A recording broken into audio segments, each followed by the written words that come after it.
Hello, this is Rand Paul. Thanks for coming to randpaul2010.com. I'm sitting here today in Northern Kentucky. We've had a busy weekend. I'm meeting with Jim Babka from DownsizeDC.org. He's going to tell us a little bit about some of the bills they promote, and I think I'm going to be able to support what they're doing, and we may be able to officially do some things for their website and vice versa maybe. This is Jim Babka. Well, Rand, the main bill, the bill that DownsizeDC.org is known for, is the Read the Bills Act, which is a requirement that Congress would actually have to read their bills. We say that first of all they have to sign an affidavit. If they want to cast a yes, they have to tax us, to regulate us, to bind us in any way, they have to sign an affidavit saying that they've either read the bill for themselves or they've heard it read.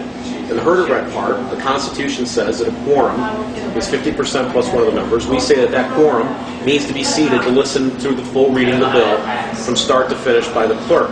And the benefit of this is obvious to most people. In fact, probably some people that are hearing this right now are already starting to giggle, because if Congress has to sit and listen to these bills, they're going to start to say, why did we include so many things in these bills? Why do we have so many bills?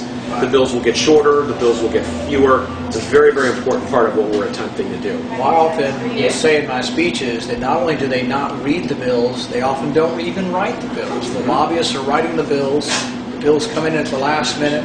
They'll be printed at midnight and passed by noon the next day, several thousand pages long. But even the writing of the bill is either done by a few clerks in high-ranking offices or by lobbyists who bring it to those clerks. Right, and sometimes you'll find notes in the margin that got put in right before the vote occurred, or sometimes even after the vote, unfortunately. I don't know how that's legal, but it does happen. Sometimes they will vote on a bill that has handwriting in the margin, and that's part of the official bill.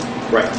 And so, well, that leads into the other part of our bill, which says that there ought to be a 7-day waiting period after that final reading is over. 7 days, the bill's untouched, where the bill gets posted online so that the public can see it as well. They have an opportunity to read the bill and go over it and tell their congressperson how they feel about that. Before the final vote? Before the final vote. Yeah. I even go a little farther. I'm happy to support your position, but my position so far has been that they should wait 1 day for every 20 pages of the bill. So if you have a 1,000-page bill, they need to wait 50 days. I mean, literally, reading a 1,000-page bill is an enormous task because you have all the references to the Federal Register, which is 79,000 pages. So referring back and forth to read 1,000 pages would be an enormous task. Exactly. But we need to put, and I think if you had the onus on them to make it very hard, then maybe the bills would get shorter. Exactly. Because obviously reading them, if it's 5 or 10 pages and it's an important bill, you can read every word of that bill and really know if you're for or against it. Yeah, I mean, and this is an important point that you're making. The bills are written in a dense language we call legalese, where it'll say something like, strike the word "the" from Article 1, Section 5, Paragraph A, right. Section 220, whatever. I mean, it goes, and so you have to trace it down through the Federal Code or through the Federal Register and see what changes occur just by removing a word or adding a word or taking a sentence out. You need to see what those means. The implications may be profound, much more than the simple reading of even a line of text of the legislation. Right. So read the bills. And it is. Waiting I want to make sure it's a you understand it's a binding law. Right. You know, every one of these other proposals that people said, and we were the ones that kind of began pushing this issue. And now it's kind of caught on. People are saying, yes, they need to read their bills, but there's these 72-hour rules out there that they're talking about. They're just rules. And it's unfortunate, but the guys that make and gals that make our laws are some of the most lawless people in the land. They break their own rules routinely. Well, my question is, Obama said he was going to post them 72 hours beforehand. Has he posted any of them? Actually, I think he said 5 days, and he repeated this. In fact, we've got a sound clip of him saying that in Green Bay, Wisconsin during the campaign. But has he done it yet? No, not once. What's their excuse when the media asks them why they're not doing it? I don't know that they're even bothering to justify it anymore. Initially, they changed the meaning of what he had said back then, but I don't even think they're bothering with that anymore. Depends on what the meaning of the word is. Yeah. Jim Harper with the Cato Institute has been chronicling this in a graph. Right. He's been updating it periodically at the web over there. And has Cato been supportive of DownsizeDC.org? We don't really we have some relations with some of their policy people there on various issues. I mentioned Jim Harper because we work with him on Real ID, and I was on a call with him even just this morning. Right. But we work with people wherever we can find them to work with. Left, right, whatever. This is not about a party or advancing a particular partisan agenda.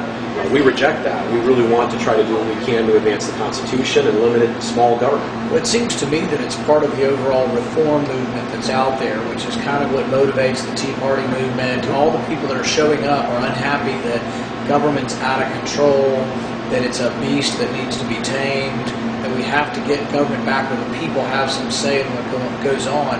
But I see it as part of one overall movement. What you're talking about, as well as just the overall Tea Party movement to take back our government. And that's exactly right. And another way that this is happening is that Congress frequently, I grew up watching Saturday morning cartoons, and they came on and saying, "Today I am still just a bill," and they told you in those cartoons, and even in your high school civics class, that it took a majority to actually pass something in Congress, but that's not true. Congress routinely takes a very popular idea and throws a bunch of stuff on it that is unpopular and cannot stand or pass on its own. And so we have proposed a bill called the One Subject at a Time Act that would confine bills to one subject, clearly stated in the title of the bill. No more of these funny bills names that are designed to, sell the bill, but explain exactly what's in the bill. And then there's standing committees in both the House and the Senate. These are basically enshrined in law at this point.